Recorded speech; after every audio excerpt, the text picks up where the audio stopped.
जय श्री राधे हरि बोल। आप सभी का मेरे चैनल माइथोलॉजिकल कन्या में स्वागत है।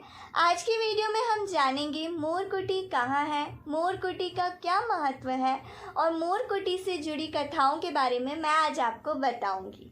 तो करते हैं वीडियो की शुरुआत। और वीडियो स्टार्ट करने से पहले मैं आप सबसे रिक्वेस्ट करूंगी कि प्लीज़ मेरे चैनल को सब्सक्राइब करें और बेल आइकन को प्रेस करें ताकि मेरे आने वाले सभी लेटेस्ट वीडियो के अपडेट आपको सबसे पहले मिले। मोरकुटी बरसाना में घेवर वन में स्थित है।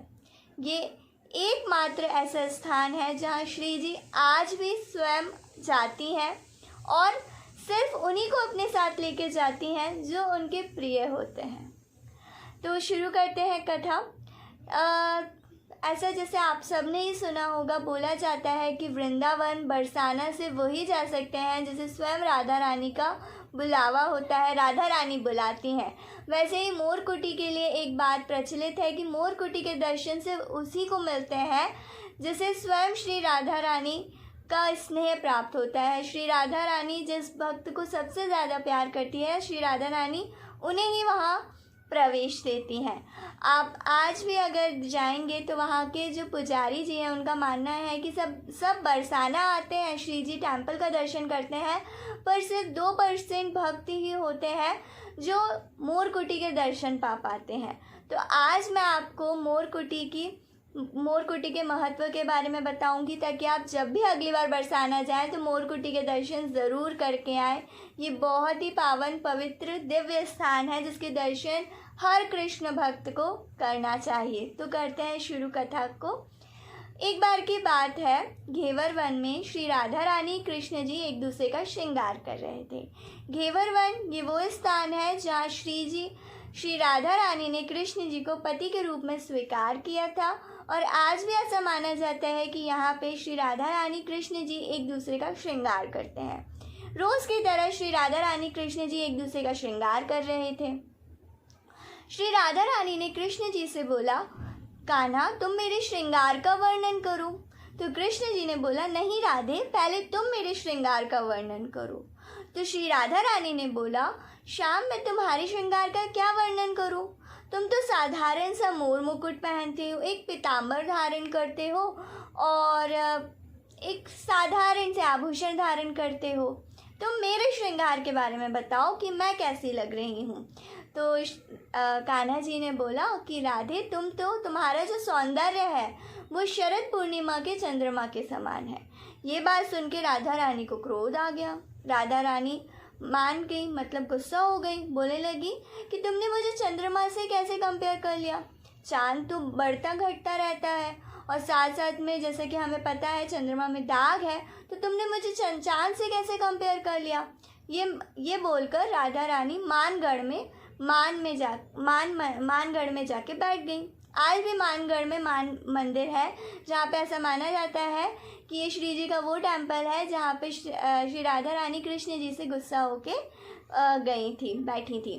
तो वहाँ चली जाती हैं। कुछ देर बाद राधा रानी की सखियाँ श्री कृष्ण के पास आती हैं घेवर वन में।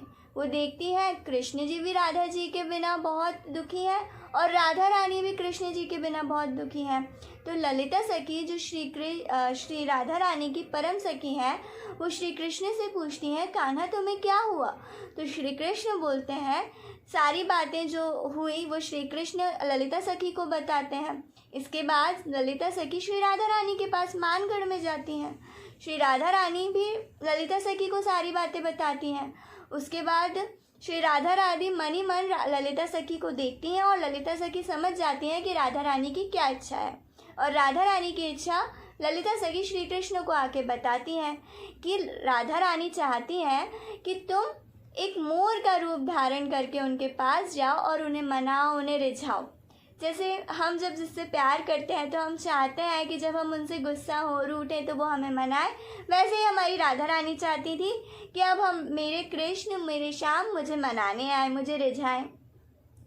तो श्री कृष्ण एक बहुत ही सुंदर मोर का रूप धारण करते हैं और श्री राधा रानी के पास अन्य मोरों के साथ चले जाते हैं। जैसे कि आपको पता होगा कि श्री राधा रानी को मोर अत्यधिक प्रिय है और राधा रानी का एक नाम मयूरी भी है। तो श्री कृष्ण अन्य मोरों के साथ श्री राधा रानी के पास मानगढ़ पहुंचते हैं। श्री राधा रानी उन सब मोरों को देखती हैं, पर वो देखती हैं कि एक मोर उन सभी मोरों में से बहुत सुंदर है और श्री राधा रानी उस मोर के प्रति बहुत ज़्यादा आकर्षित हो जाती हैं। वे उन सभी मोरों के बीच जाती है, उनको देख देख के बहुत खुश होती हैं और उन सारे मोरों को दाना खिलाती हैं। जब श्री राधा रानी अन्य मोरों को दाना खिलाती हैं तो श्री कृष्ण राधा रानी को देख के प्रसन्न होते हैं, उनके प्रेम को देख के प्रसन्न होते हैं, इतना प्रसन्न होते हैं कि उनके आंखों से अश्रु आने लग जाते हैं।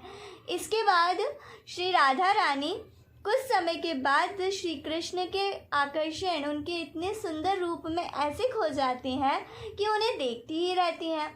कुछ देर के बाद श्री राधा रानी को समझ आता है कि ये और कोई नहीं, मेरे स्वयं कृष्ण जी हैं, मेरे कान्हा हैं। और उसके बाद श्री राधा रानी स्वयं अपने हाथों से कृष्ण जी को लड्डू खिलाती हैं। ऐसे कर कर श्री कृष्ण ने राधा रानी को मोर के रूप में रिझाया था, इसलिए आज भी इस स्थान को मोर कुटी के नाम से जाना जाता है। और ऐसा माना जाता है कि आज भी श्री कृष्ण राधा रानी को मोर के रूप में यहाँ पर रिझाते हैं, मनाते हैं, उनके लिए नृत्य करते हैं। और एक बात यहाँ और भी प्रचलित है कि जब ये सारा प्रसंग चल रहा था तब उसके बाद जब श्री राधा रानी मान जाती हैं तो श्री कृष्ण की आंखों से आंसू आ जाते हैं और श्री राधा रानी के चरणों को पकड़ लेते हैं और बोलते हैं, श्री राधे तुम्हारे चरण इतने सुंदर हैं कि मेरी नज़रें इनसे हटती ही नहीं है, मैं और कुछ देख ही नहीं पाता हूँ, तुम्हारे चरण ही मेरे लिए सब कुछ है। इसलिए आज भी ऐसा माना जाता है और आज भी श्री राधा रानी के चरणों के दर्शन सिर्फ राधा अष्टमी पर ही होते हैं, बाकी दिन श्री राधा रानी के चरणों के दर्शन नहीं होते हैं। तो ऐसा माना जाता है जब भी हम मंदिर जाते हैं, श्री जी, कान्हा जी, कृष्ण जी अपने जिन भी देवता के दर्शन करते हैं तो हमें सबसे पहले अपने ईश्वर के चरणों के दर्शन करना चाहिए, उसके बाद उनके मुख के दर्शन करना चाहिए। तो ये थी मोर कुटी से जुड़ी कथा। आई होप आपको मेरी वीडियो अच्छी लगी होगी। अगर आपको मेरी वीडियो अच्छी लगी तो प्लीज़ मेरी वीडियो को लाइक करना, शेयर करना, सब्सक्राइब करना मेरे चैनल को। और जब भी आप बरसाना वृंदावन जाओ तो मोर कुटी के दर्शन ज़रूर करके आना। ये बहुत दिव्य दर्शन है और कहते हैं मोर कुटी के दर्शन बहुत दुर्लभ होते हैं। तो आप जब भी जाएं मोर कुटी के दर्शन अवश्य करके आएँ। राधे राधे।